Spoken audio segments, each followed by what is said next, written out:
बहुत पुरानी बात है। एक गांव में दो लड़के रहते थे। एक का नाम ज्ञानवान और दूसरे का नाम बुद्धिमान था। वे दोनों पढ़ाई लिखाई में बहुत कमजोर थे, इसलिए उनके माता पिता ने उन्हें बनारस शिक्षा ग्रहण करने के लिए भेज दिया।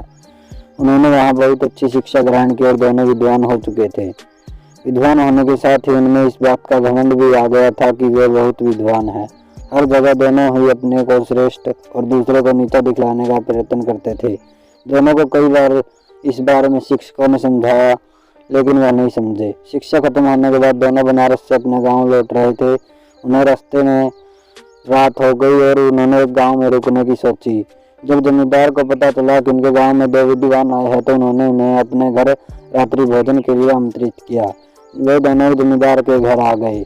जमींदार ने दोनों को रुकने की अलग अलग व्यवस्था की, अलग अलग पकवान बनाए।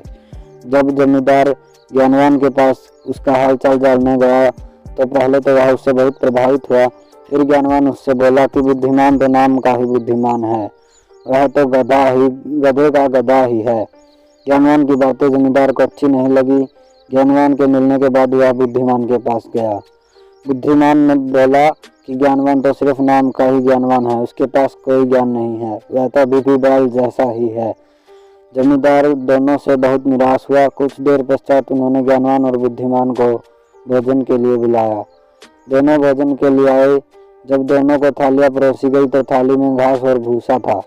थालियां देखकर दोनों जमींदार पर बहुत क्रोधित हुए और बोले, आपने हमें यहाँ बेइज्जत करने के लिए बुलाया है? क्या हम कोई जानवर है जो आप हमें भूसा और घास खिला रहे? जमींदार हाथ जोड़कर बोला, मान्यवर, आप विद्वान और मेरे मेहमान हैं। मेरा उद्देश्य आपकी बेइज्जती करना नहीं है।